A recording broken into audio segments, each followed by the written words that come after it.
एक जनरल वाक्य असतं या दिवाळीच्या टायमात की आत्ता ती मजा राहिली नाही. लहानपणी आहे ना टी व्हीवर नेरोलॅक, एशियन पेंट यांच्या पेंटच्या ॲड आहेत ना दसऱ्याच्या टायमाला चालू व्हायच्या. तेव्हा पण कळायचं दिवाळी आली.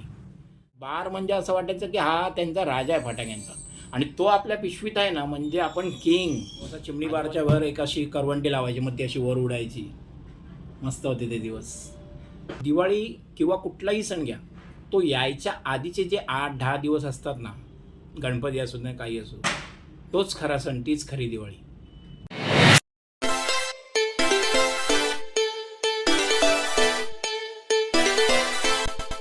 नमस्कार मित्रांनो, आणि नेहमीप्रमाणे तुमचं स्वागत आहे आपल्या एका नवीन ब्लॉगमध्ये. आणि असा विषय असा आहे की लास्ट ब्लॉग आणि आत्ता ह्याच्यामध्ये खूपच गॅप होत चाललेत, कामाचं प्रेशर.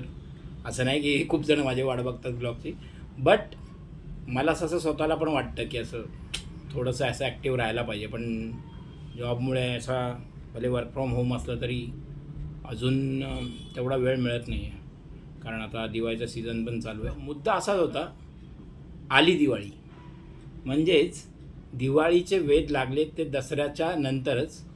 पण आत्ता दिवाळी अशी लगभग एक आठवडा किंवा असं 5 दिवसावर आली आहे आणि ह्याच्यातच खरी मजा आहे. आता त्यानिमित्ताने हा ब्लॉग बनवण्याचा उद्दिष्ट हाच आहे की आपल्या जुन्या आठवणी ताज्या होतील. फेमस वाक्य असतं म्हणजे आपल्या जनरेशनचं किंवा एखादे मोठे व्यक्ती असतात ना, त्यांचं एक जनरल वाक्य असतं या दिवाळीच्या टायमात की आत्ता ती मजा राहिली नाही.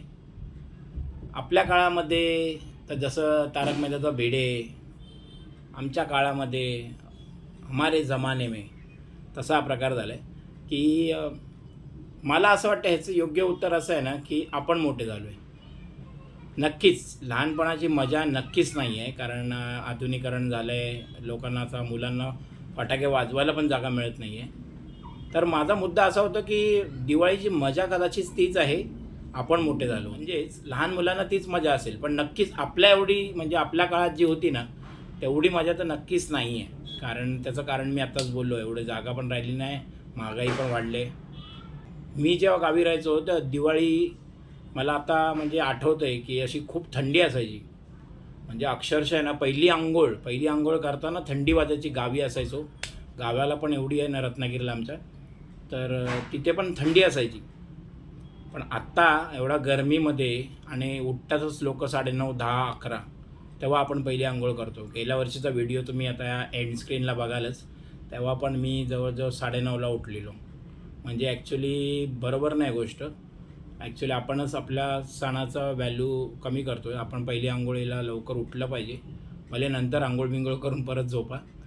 आणि ती जी ॲड यायची, म्हणजे मला सांगायचं ना की पहिल्याच्या काळामध्ये आहे ना, ती उठा दिवाळी आली, मोती साबणची आंघोळ करायची वेळ झाली, ते काकांची एक ॲड यायची. तसंच तुम्हाला एक आवडेल, म्हणजे हा ब्लॉग बनवण्याचा उद्दिष्ट हाच आहे की तुमच्या जुन्या आठवणी आपण ताज्या करूया. दिवाळीचे वेध लागलेत तर तुम्हाला अजून एक दाखवतो की लहानपणी आहे ना टी व्हीवर नेरोलॅक, एशियन पेंट यांच्या पेंटच्या ॲड आहेत ना दसऱ्याच्या टायमाला चालू व्हायच्या. तेव्हा पण कळायचं दिवाळी आली. वातावरणात तुम्ही असं दिवाळीच्या जवळ आलात ना की कुठे कुठे छोटे फटाके लहान मुलं वाजवत असतात बघा आता आवाजाला. पण त्याच्याहून जास्त आहे ना आपल्याला वातावरणामध्येच वाटतं की दिवाळी जवळ आली. म्हणजे फटाक्याची दुकानं आणि कंदीलची दुकानं त्याच्यामुळे नाही, एक म्हणजे एक नॅचरलीच वाटत असतं की दिवाळी जवळ आली. त्याचे वेध दिसतात. तुम्हाला पण पटलं ना तर नक्की सांगा. मला तरी असं वाटतं की म्हणजे दिवाळी असं फिरतानाच मला तसं वाटतं की अरे हां दिवाळी आली, मोती साबणाची वेळ झाली. आता मोती साबणाचा एक ट्रेंडमार्क म्हणजे मोती साबण आणल्याशिवाय दिवाळी वाटत नाही. पण आपण उठणं लावून पण केलीच पाहिजे आंघोळ. आणि आम्हीसुद्धा दरवर्षी आहे ना ते गावाला असं कार्टं फ्री असतं, इथे विकत आणतो. आणि लक्ष्मीपूजन, आणि ॲक्च्युली खरी बघायला गेलात ना तर दिवाळी जी आहे ना, दिवाळी ही फक्त 4 दिवस किंवा 3 दिवस असते. म्हणजे 22ला ॲक्च्युली दिवाळी संपते. पूर्वीच्या काळात बोलायचे की लक्ष्मीपूजन तुळशीच्या लग्नापर्यंत दिवाळी असते वगैरे, आणि ते गावाला एक प्रकार असतो थोडा.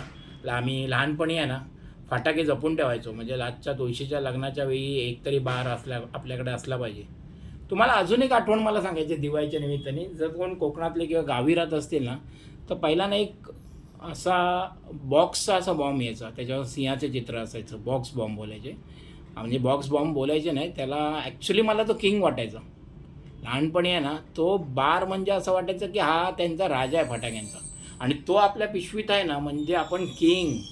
आजूबाजूवाल्यांपेक्षा खूप मस्त फटाके आपल्याकडे आहेत असं वाटायचं, आणि त्याचा आवाज पण खूप मस्त यायचा. ॲक्च्युली तो बघायला गेलात ना एक रशीबारच असायचा, पण त्याची जर अशी धागा जो असायचा ना रशी, ती थोडीशी अशी सुतळ टाईप असायची, आणि तो बॉक्समध्ये वाजवण्याची ना वेगळीच मजा यायची. चिमणी बार आणि ते गावाला आम्ही असं ना, मी जेव्हा गावाला 6वीपर्यंत शिकलो आहे, त्यानंतर मुंबईला आलो, पण तेव्हा आम्ही असं लक्ष्मी बाम किंवा तो असा चिमणी बारच्या वर एक अशी करवंटी लावायची, मग ती अशी वर उडायची.